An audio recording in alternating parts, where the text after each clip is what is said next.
Good morning, everybody. Welcome to Ted Davies Artistry. Today, we are going to talk about fulfillments, Kickstarter, Indiegogo, that kind of thing. Once you invest in a project, it takes that creator some time to get that project out. For some reason, we're going to find out the good, the bad, and the unexpected reasons why it's taken me as long as it has for this fulfillment, especially. World's a crazy time right now, but we're going to learn some good things. I think you guys will hopefully understand a little bit more about the process after we're done. Be back in a second.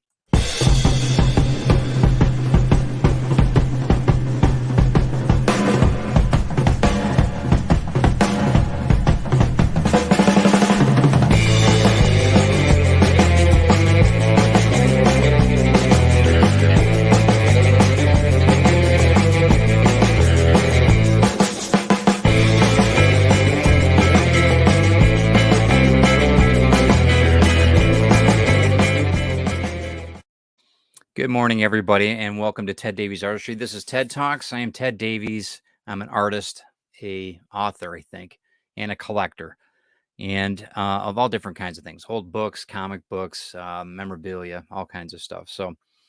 Yeah, today we're going to talk about fulfillment. We're going to talk about the Grimm 101 Book 2 fulfillment and where it's at when things are going out this week and such, and everything that was involved with the process of it, how I package things, how how I go through the list to make sure everything's good and everybody's gets what they're supposed to get that they invested in. So it's a little bit of a tedious process, but I want to go over it because there was a lot of things that happened on this campaign. It was a lot different than the first campaign, and whether it's good, bad, or unexpected. So we're going to talk a little bit about that. I do want to talk a little bit about the Rising Tide Broadcast Network. Of course, we're affiliated with them. Check out everything we're doing on Rising Tide Broadcast Network. Check out our Facebook page. Like and share that out too. If you could like and share this out, this would be great too, because it means a lot to me on this channel, and it helps a lot of people if you guys like and share this out. It really does help. Rising Tide Broadcast Network is a group of creatives that help creatives build their business. So if you're a creative and you're trying to get your business, running, and you got some books or you've got artwork or something of that sort, plug into what we're doing, and we will help you build your business. So check out everything that we're doing on Rising Tide Broadcast Network, and we're also sponsored by Cashman Comics on TED Talks. Excuse me. Ted Davies Artistry. If you're a comic book collector or an indie comic book collector, especially, get in touch with John. John's been in Bay City, Michigan for 26 years. He's awesome. Say hello to Petey, the dog, the guard dog. He is John's one of John's best assets, I think. Check out everything that they're doing with the comics that they sell. They do ship nationwide, so check out everything that they're doing at cashmanscomics.com. Okay. Let's see what we got here. I want to say good morning to everybody real quick. And then I'm going to show you what's in Ted's library this week. Let's see. Glenn, good morning. Carl, good morning. Donna. Hey, what's up? How are you, Miss Crawford? Should say doctor. How are you? Let's see. Yeah, that's great. Okay, so what we've got, I ended up, there's two things. I've got actually, Krista, I'm going to be showcasing your book next week on Ted's library. This week, I'm getting kind of a lot of Kickstarters coming in, so I want to make sure that I show people a couple seconds or a couple minutes of their products. So, but Krista's great. You guys need to check out everything Fleur de Villainy is doing. She's got some great work out there, and I'm going to showcase her book next week, like I said. But this week, since we were at Lexington Comic-Con last week, and I was fortunate enough to actually meet John Celestri in person, he brought a book with him, but he didn't have the copy. I bought this copy and he sent it out to me. This is the rough sketchbook from John Celestri, and this is, I think, probably one of the most important books of my childhood, really. I mean, it breaks down the stories of my childhood, whether it be the first of Boba Fett, Dragon's Lair video game. He did a lot of animation with He-Man and She-Ra and everything else, but this book really is incredible. It shows the original blue lines and everything of Boba. I mean, just incredible amount of um, it's. I'm fanboying again. Raggedy Ann and Andy, the cartoons that we did. I mean, look at this. If you guys love Boba Fett, look at the original sketch ideas of what he went through getting it to film. Just incredible. This book, Rough Sketch, you can check it out on Indiegogo. I believe John is still got this in demand. Check out this book. It is, and thank you, John, for signing it to me. This is it's a really, it's just a beautiful. It's almost a memoir for me. Growing up, watching the cartoons that I loved, and knowing John now, it's just I'm fanboying again. Okay, enough of that. But I wanted to make sure that you guys know John's got that book out. It's called Rough Sketch. Check it out. Very affordable. If you are a fan like I am of John's work. Yeah, I did too. Dragon's Lair, Carl. Well, in the day it was like $1 in the 80s, right? It was like 75 cents to play it. But man, I played the hell out of that game. And it was, it was a big machine to begin with, but it was an awesome, and knowing that John was involved in it just makes it even better. So, but in any case, I want you guys to definitely invest in that. John is, like I said, I say it every time I talk about John. He's royalty, and we need to make sure that these guys know that they are very, very well respected, and their work is well remembered. Yeah, it's very important. Okay, so let's go through here. Let's see what I got here. So the first thing about the campaign, we funded, obviously. We've got that all taken care of. It was in a few days that we funded, or a few weeks, whatever. I forget how many days it was or whatever, but that's kind of irrelevant. The behind the scenes side of it is what I want to get into today. Fulfillment is a responsibility that we have as creatives. If people are funding us to create something that we believe in, our you know, our baby projects or whatever it is, we try to get them to invest in us, and that's something that when they invest in us, we have a huge responsibility to pay them back, obviously, with the products that we offer in the campaign, as well as do a little bit extra. Not just in tiers, the tiers that the awards that they buy in that, but just put out the best product that you possibly can for the money that you've been given. And I know that most of us, we don't make any money in the Kickstarter. A lot of it goes out in shipping or just the product production.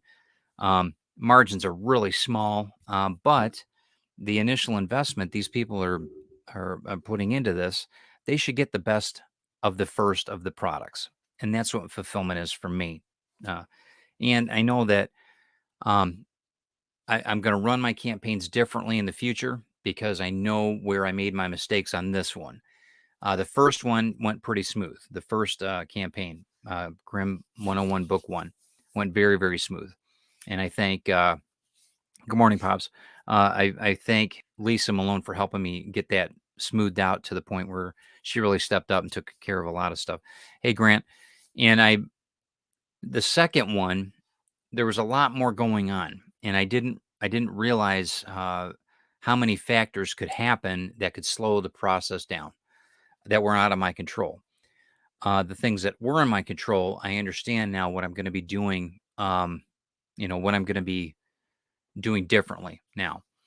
One of the first things that I'm going to be doing is on any of the campaigns in the future, I'm going to be 75%, if not 100% done with the book, aside of editing. Everything should be completely done on the book so that I'm not adding and adding and adding, whether it be art or writing or anything like that. Some of the stuff on this book, I wanted to make sure I got everything. Um, these are the last two books are very uh, they're kind of like a catalyst to the third book, and I needed to put in X amount so that the third book will make sense. If I didn't do that, and that's one of the things that happened with book two, is because I had a couple things I added in, and I changed a couple things, and then the artwork I changed a little bit too. So it was, again, that's on my part. So I want to make sure that that's that's addressed. So 75% to 100% on my next campaigns. Things will be ready to roll within, I would say, within a week of receiving funds on my new campaign, because I don't want to go through this again. I don't want to have to um, prolong this if I can control it. Some of the things in the industry, like the paper shortage, was huge. I mean, we were pushed back. I think it ultimately came back, and then the mix up with the errors in the books and everything, we were pushed back almost 5 weeks. And I can't control any of that. So that was, on top of everything else. So what we were trying to get to in February, to get everything by the end of February to out, it obviously it's out coming out now. So it's it's a real it's very frustrating, as you guys can imagine. So, and I know that you guys, I appreciate your patience. If it weren't for you guys, I wouldn't have done this book anyway with Kickstarter. So, but that's, like I said, on the new campaigns, that's what we're going to be doing. So, I'm actually going to step back away from Grimm 101 series for the next few months, because the third book is a bigger book and it's more interactive between the characters. So it's not going to be a memoir style. It's going to be more of a prose uh, interaction of the characters, period. So it's going to take a longer time to finish it. I've got a few things I want to get done with it. So I'm looking at probably the fall to get that done, just so that everybody knows. Hey, John, how you doing? We were just talking about you. Oh, you heard? Good. So yeah, it's absolutely my pleasure, John. Thank you again for the book. So in that, I'm going to take a little bit of a break with the Grimm 101 series, only because it's going to take me a little bit of time to tie into it and get to that 75 to 100% to where I need it to be before the book is ready for Kickstarter again. So this fall, early fall, but it'll be fall. I'm gearing up and making sure that that'll be book 3 will be out this fall. I would assume it's going to be right before Halloween. But in the interim, Retrieve 3 is going to be I'm working on it currently now, and it will be it's long awaited. I've had a lot of people that have been waiting for this book, so I'm trying to get Retrieve 3 wrapped up, so we should get it all done. I'm thinking June.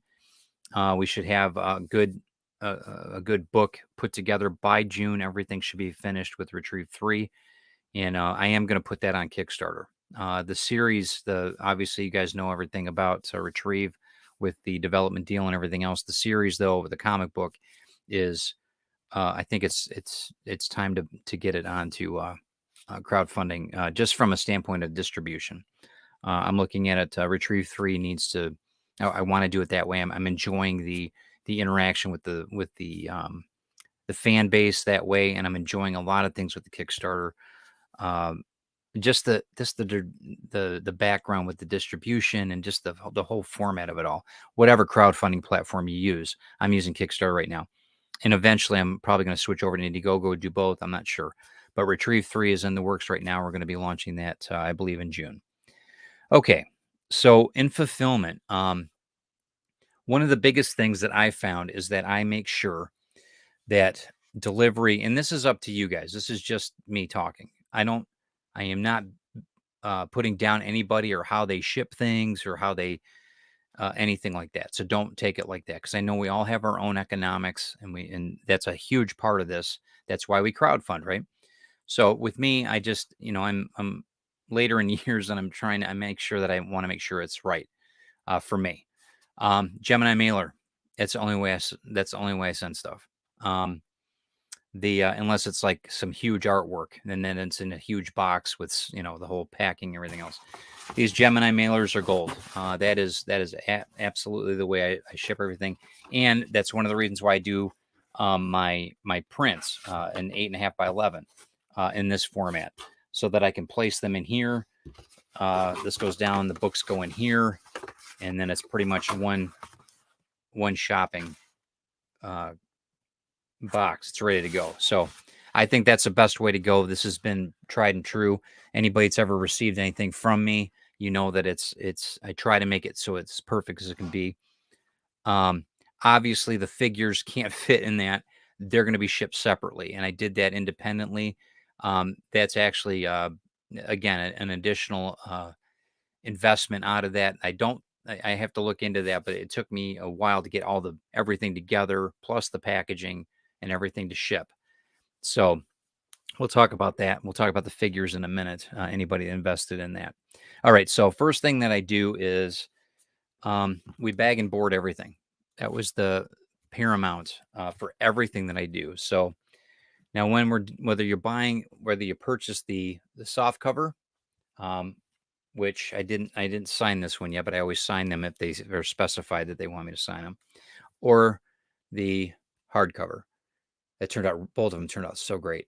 Thank you, Damien, and thank you, Caitlin, for getting all these done. And then we also have, because of the tier that we reached a certain level, I've gotten original art from the book. Actually, the what they call the drip pages, or the watercolor pages that are not used in the book, but actually are the border of the book. And then I had everything embossed or written up by Christine, as in Gwen's hand in the story. So yeah, I don't know if you can read that or not, but it says there's a bunch of different ones, but juniper is my soul plant. You guys will know what that's all about in the book. And then it's signed Gwen. So Christine did all the handwriting on this, but it's the original watercolor work in the borders, and that I cut everything up. And those are actually your bookmarks. So I'm putting those in the books like we talked about. There'll be something like that. And then I'll have my signature here. The everything, like I said, everything goes into bag and boards, except I shouldn't say everything. All the books go into bag and boards. Obviously, it's like that. It's sealed, and then it goes into the Gemini mailer. The prints also, if you ended up getting a print, I don't know if you guys can see that or not. I'll be signing it here as well, so that you know that my signature's on those, and then those will also be shipped in that same Gemini mailer. Again, bagged. So, and then I really tape the hell out of the packages. You guys will know I tape the tops so that there shouldn't be any water. There shouldn't be any water damage at all. I've got everything in bags, plastic bags. So I'm trying to make sure we're limiting any damages in that. But I wanted to make sure you guys knew that the bookmarks are all done. Everything's all set to go. I've got a box over here full that I'm going to be taking over to the post this week. You guys know that there is a death in the family, so we're trying to balance all that out. I'm going to try to get everything out to the post office. If I've got time this week, I should have allocated time. If I don't, it'll be the first of next week, but it'll be out.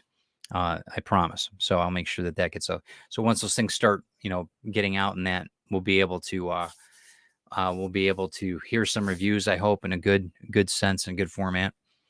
And I'm looking forward to you guys getting the books, because I know it's been a while, and I know it's been since November. So it's I just don't like it being that long. I wish that there was I know what I can control and what I can't, and I know that I can totally on my side of it make it happen faster. So absolutely. One of the things that did happen that I'm going to make lemonade out of lemons is I ended up getting a series of books that were misprinted, and once people found out about it, I had orders for them, which was shocking. So what I'm doing is I don't know if you guys can see this or not. I'm signing my signature upside down on these. So, and whether it's here or whether it's in the hardcover, it'll be on the inside, but it'll be upside down, so that you guys don't have to look through the book and see where the errors are. I've got 20. I think I've got 20 of these left, both in the hardcover and the soft cover. Soft covers are going for $5 for the for the error ones, and the hardcovers are going for $10. Like I said, there's only 20 of them. This book is being developed now too, but we haven't gotten the scripts in, for everything yet. So it's in the works. So I know that these will be worth money and time. And they're literally, I think I had more than that, but I've got 20 left, 21 or 22 left. So, but then that way, if you guys do want them, let me know. I'll ship them out accordingly. But 5 for the soft cover and 10 for the hardcover. And like I said, they're limited. I'm only gonna have one per person, as far as one soft cover, one hardcover per person. So give it, so there's a fair market value in all of it. So okay, that was cool. One of the problems that I find in a lot of this, you want one, Carl? Okay. Um, with all the crowdfunding and all the things trying to keep people updated and everything else, the first thing I want to work on after I've got my book um, completed is making sure the communication is better. I find myself communicating more on camera than I do on my emails and that. So I'm going to work on that. That's my own thing, though. I hope that I've been upfront with everybody and try to keep people up to date. But I can understand if people don't watch my shows, they might not know what's going on. So I'm going to work on that. These are just personal things I'm going to work on my next Kickstarters. The lists, the list that comes through Kickstarter can be kind of confusing to me. Lisa offered a Excel spreadsheet that she did for me with everything broken down of who wants what, signed where, blah, blah, blah. Fantastic. That's one thing about Lisa that I like, is that she's given me at least an opportunity to be better at it, and learning from, I can learn from some of the mistakes I made. One of the biggest thing is, though, is I make 3 lists. I've got the computers on and I'm looking at the name and the address and everything else. I have the list that Lisa made up for me, plus I've got my own list so that I go through. So I've got, I know this is going to say, "Hey, Eric, what's up?" I was going to use your name. Say it's Eric Hawkins. I'm looking at, okay, so I've got the list of what he purchased. Does he want it signed? And all this stuff, but I do it from the screen, from the Kickstarter website, and then I also have Lisa's list that she puts together, and then I'm going to verify it with my list as well. So I've got 3 lists that I'm trying to make sure. A little overkill, but that's me. I check everything 3 times, and that's to make sure. But that's how it works for me. But some of it can be kind of confusing for me with Kickstarter. So that's something I'm learning on how to straighten that out a bit. So on the book side, that's it. So we're good there. I think we've got it down. I think you guys understand about the fulfillments on what I'm going to be doing, the Gemini mailers, everything else, and providing. Like I said, I've got scheduling. I'm trying to get over to the post office to get everything done. So yeah, I agree with you, Eric. Measure twice, cut once. Okay, so now the figures. Let me tell you about the figures. The actual action figure, I guess it's not really an action figure, it's more of a miniature. So Jim, I don't know if I've got one up here or not. Yeah. So I've got a couple different resin. This is the one that's unpainted.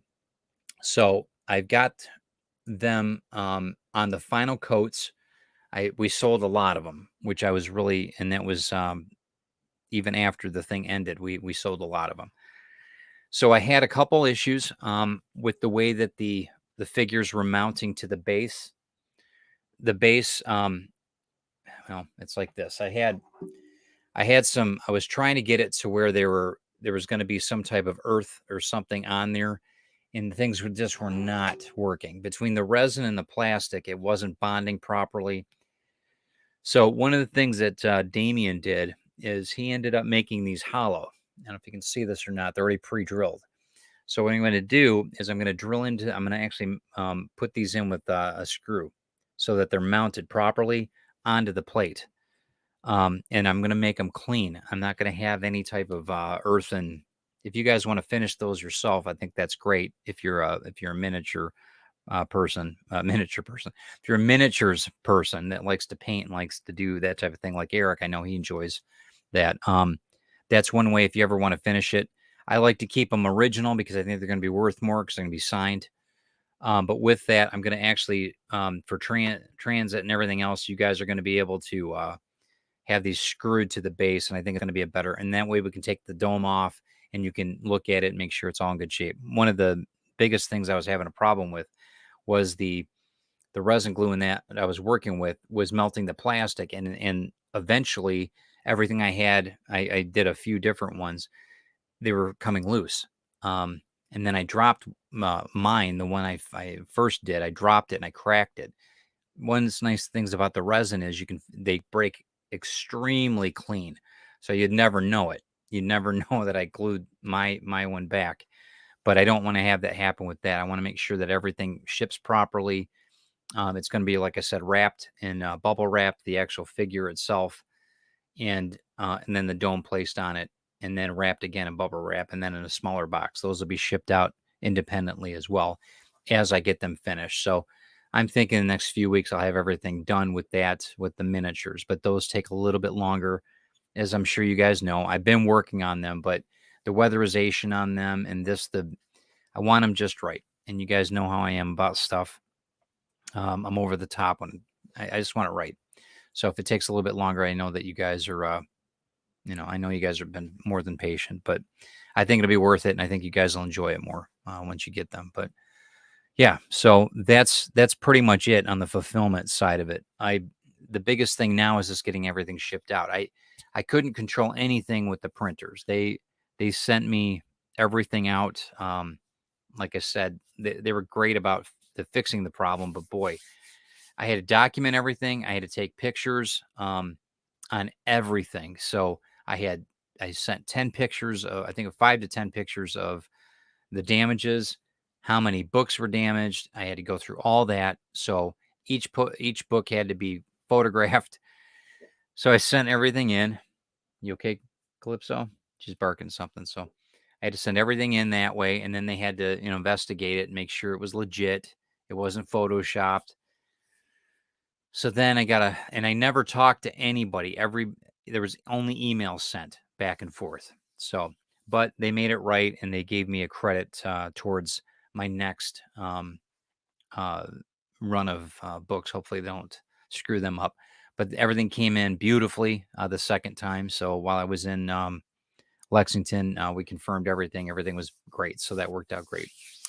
Um, so yeah, I mean, we've all had issues. I've heard of people, with Amazon. I've heard of people whether they print stuff with Amazon or not, or whatever. They've had issues with the packaging, or the same thing. Orientation of the pages were incorrect, and that's just part of it.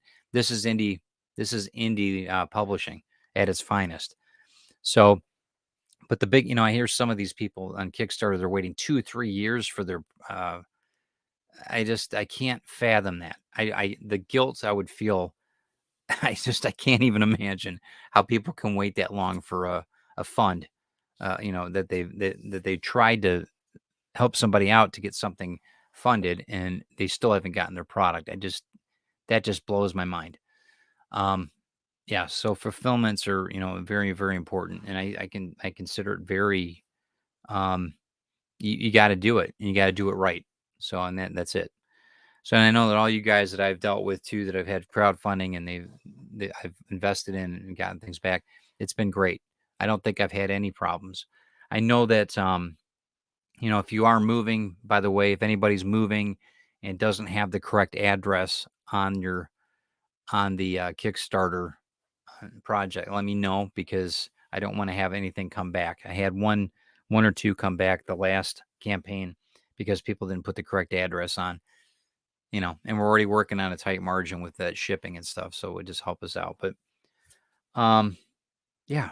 Any questions? I don't know if I answered everything, but I think I'm there. But the fulfillments are important. I want to make sure you guys get your stuff. So, and I think in the next 2 weeks you should have everything, providing that the weather and everything else works out okay. So when the post office delivers your stuff. So yeah. So about, well, only a half hour. That's not bad. I think we're doing okay with that. Yeah, if you guys could like and share this out, it might help a few people as far as the fulfillment. Wow. Okay. Eric says that there's a specific comics group that has 2 million in unfilled projects out there between 6 months and wow. That's not a That's completely unacceptable. I mean, 6 months. Okay, so I think mine's not any better with that. So I'll give you that. So November, end of November, whatever it was when we got done with the middle of November. So December, January, February, March, okay, April. So I give it 5 months. Okay.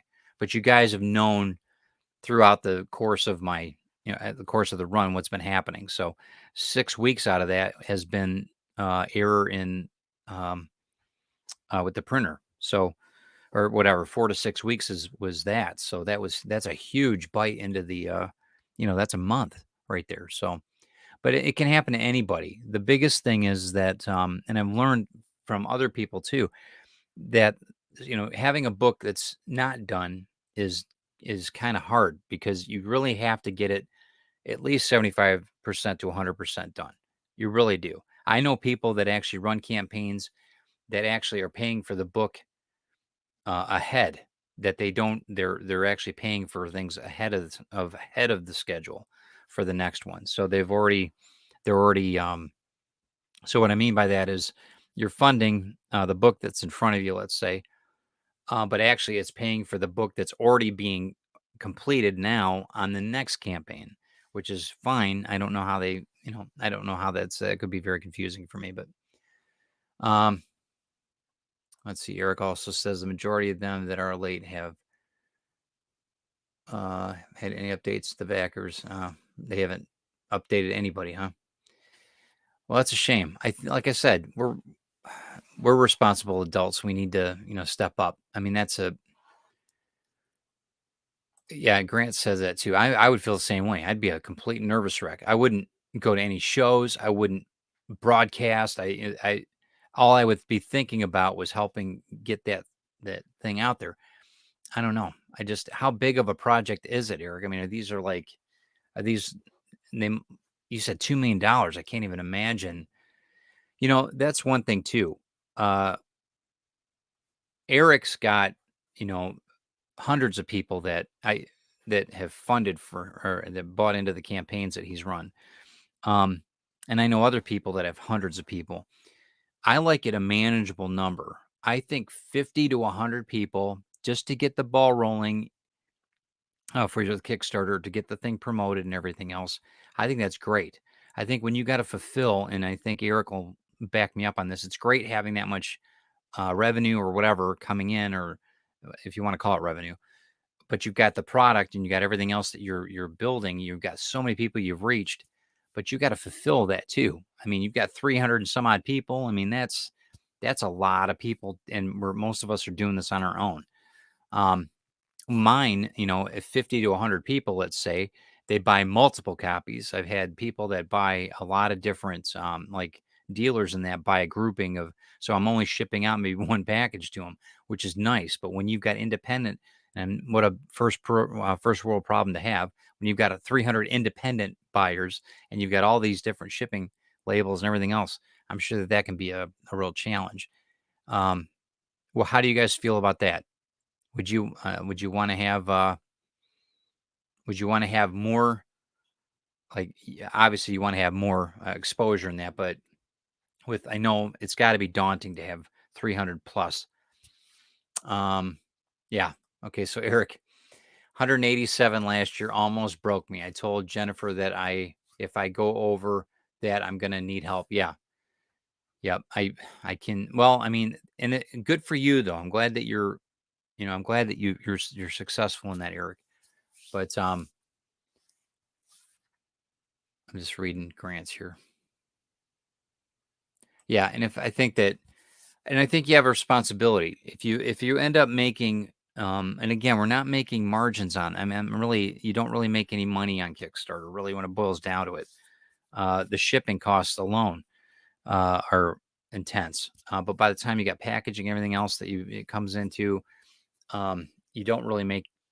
I don't really make anything. You break even, maybe. Um, maybe. I don't think that even that happens, but sometimes, if it's done right, I guess people, but, yeah, and Eric says, yeah, I do, but I do want, yeah, and I would think you would. It's just the fulfillment is an undertaking. I can't imagine what a $2 million campaign would be like. I mean, that's a company, deliveries to everything. You've got, I mean, that's insane. You're going to have to hire people and, you know, and to have it not fulfilled, that just puts a stain on all of it for us, right? Or it could be a very good thing for us because people know that they can trust us because we're fulfilling our campaigns. So, let's see. John says that the first campaign with Rough Sketch, which is this one here, right? Had 180 backers. That's tough to keep things on time. Yeah, I agree. And that was something uh, it's I think you have to treat each campaign uniquely and just, and that's something communication's key. You have to make sure that you're communicating with and Eric said those people aren't even contacting their backers. That's unacceptable. Completely unacceptable. If you're going to do that, refund the money.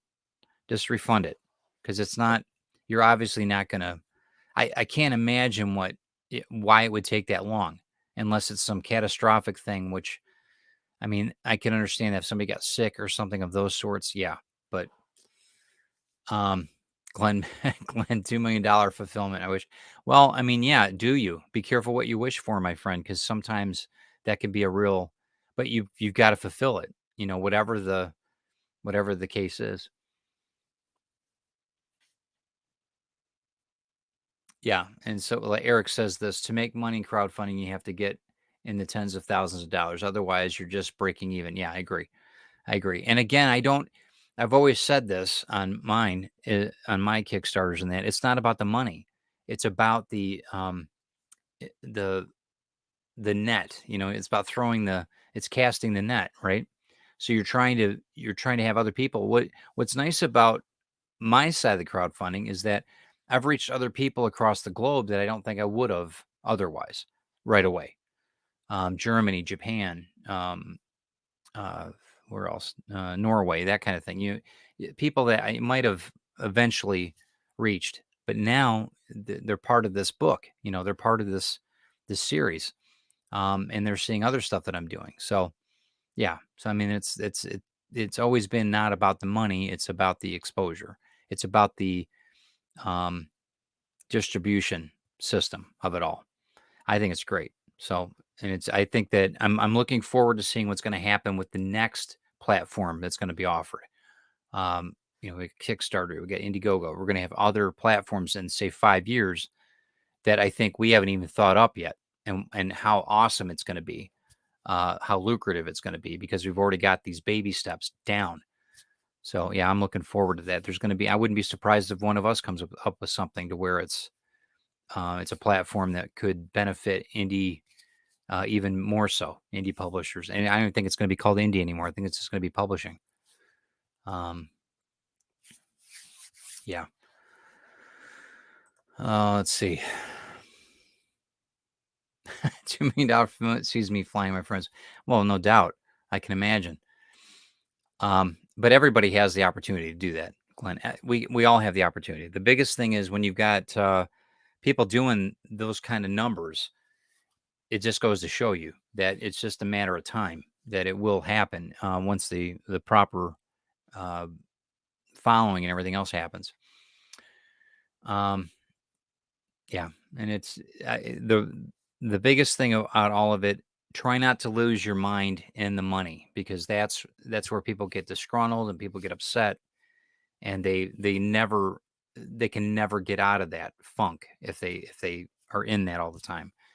Money will come, money will be there, and you'll find a way to make it work and stretch the dollars. But eventually, you'll get better at it and better at it and better at it to where you're making coin. You know. Okay, the original plan was to get to the point to offer a TPB,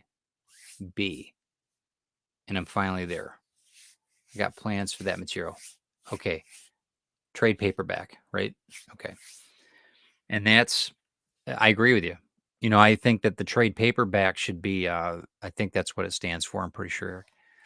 Um, I'm doing that with Retrieve to where I'm taking all the imperfections, everything that I don't like about the comic book and that, and putting it into the trade, changing it so that the people that originally helped me get this thing off the ground before the film development, everything else, They have the original copies that have errors or whatever it is, or the things I don't like about it.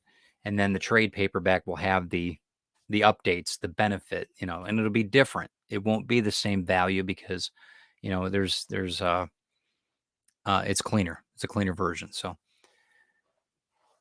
and yeah, Krista said it's about the journey, not always the ending. When it comes to being funded originals, we'll keep. Yeah, I agree.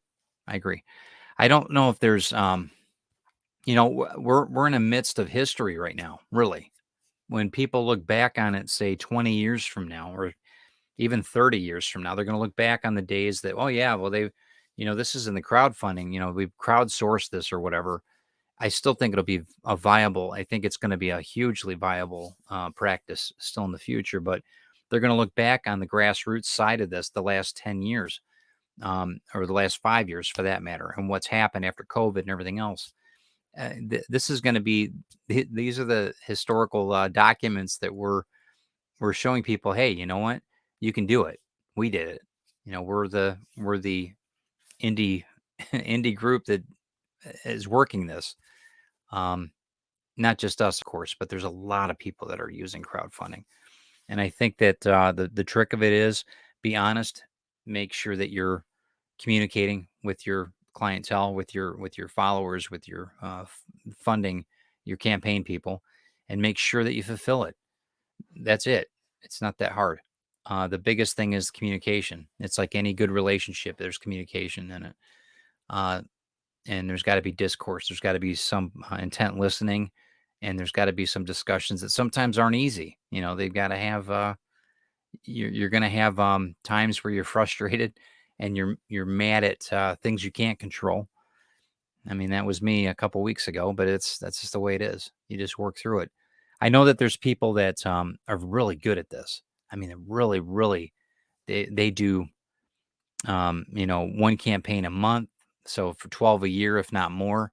I mean, they got it down. I mean, they've got the pre-launch thing down. They've got everything down, and that's amazing to me. And they're doing, tens of thousands of dollars in their campaigns, and they're fulfilling, and they really know what they're doing. They really are making a business for themselves that it's really second to none. And I've taken a lot of lists from them. It's taken everything that they're doing and trying to implement it to see if it works in my business. I mean, my logic. Sometimes it doesn't because there's business partners in that, and there's other things, and there's just too many factors. But the majority of the time, they're right. They've been doing it for so long. They've got amassed a huge following. A lot of these people, and they fulfill. So, and it's good product too. I mean, the stuff that comes in is absolutely beautiful. So, um, Glenn B. Fleming, crowdfunding is smart. Vanity Press, you get other people to give money for your dream. Yeah, Eh, it's vanity presses are kind of, it's a little disconcerting. Some of the stuff that they do, I think they provide a service, but in the same, it's not quite. The ones that I've had contact me have been kind of, I don't. It's almost like they're not telling the whole truth. They're very nice people, most of them, but they're trying to sell you something, and it's like, well, okay, yeah. I mean, you're going to have to learn a few things by hard knocks. That's just part of it. But I think that Vanity Press, I'm sure that there's a market for that, and that's great. But I just don't. I don't like the fact that you're paying people to produce your dream. I don't think that's what we do. Even if we go out and print our own books or everything else, we have to pay some people to produce the product, but not to do all the services for us or not to do the PR stuff. I mean, come on. If you want a traditional publishing gig, then try to apply for a traditional publishing gig. But I kind of, I kind of enjoy the hustle when it comes to indie publishing. Like I've said it before, we're gods. We can do some amazing things right now. 25 years ago, no way. We couldn't even done half the stuff we can do now. Now it's, you know, the world's yours. We can do so much. And in that too, though, it's a double-edged sword. There's a lot of things that can go wrong in that format too. But there are people that want to help. I'm one of them. Rising Tides, the group that we're in right now, they help. We try to get it to the point where you need to know about barcodes or, some ideas on copyright stuff. And, not necessarily laws, but what we've done in the past or what helps. And even this fulfillment thing. Okay, yeah, okay, I use Gemini mailers. Not everybody uses them. That's fine. Not everybody bags and boards all their stuff. That's fine. Um, but you find out what works for you. Find out what your client base wants. Really, what they are looking for. They expect certain things, and hopefully, you can fulfill that. So, but it gives you an idea. Hopefully, that's the fulfillment that I'm trying to get put to rest here. Hopefully, we get this thing out in a week or so and get everything. Like I said, I've got a stack of Gemini mailers that are already wrapped up and everything else. I'm going to be going to the post office. I'm going to try to get everything over there this week. Like I said, we had a death in the family, so it's a little chaotic right now. So, but if you guys next week for sure, I'll have everything out and I'll get the figures out here in the next week or so. Actually, next week or the week after, probably after everything settles down. And I'm going to ship those separate. Like I said, I want to wrap them very carefully because they are, they're not fragile, but they're just a different piece of artwork. So, and that's it. That's pretty much it. So, hope you guys enjoyed that. Hopefully, you're getting excited about Grimm 101 Book 2 coming to your home soon. And we'll get you going here. If you guys do, like I said, if you do want the error books, let me know. Just message me, whether it's on YouTube or Facebook or whatever. Carl, I'll go ahead and hold you one. Not a problem. Soft covers are $5. The hard covers are 10. So, and yeah, if you guys, if you are really looking at crowdfunding, do it because I think that there's the exposure is great. So try to get your dreams out there, and just try it. You're eventually you might inspire somebody, and think about that. Well, think about 10 years from now, after you wrote your story and got everything out there, you might inspire somebody to start writing, and then that they write the next American novel. There's things there that we don't know what our work is going to do as far as who it's going to inspire, who it's going to piss off, whatever. But you've got a story to tell. So get that story out. Get it out to the public. The world will be better for it, and so will you. Do something good for somebody, guys. We'll be talking to you soon. Try to have a good work week. Be safe. And like I said, do something good for somebody. We are going to be, Glenn and I are going to be live on Thursday. I'm going to be doing a show with Glenn, Comics Unlimited. We're not sure about the title yet. We got a couple titles that we're working with. So it might be a magic bag day on Thursday. So but check us out at 10 o'clock on Thursday. We'll talk to you guys soon. No envy, no fear. Have a good one.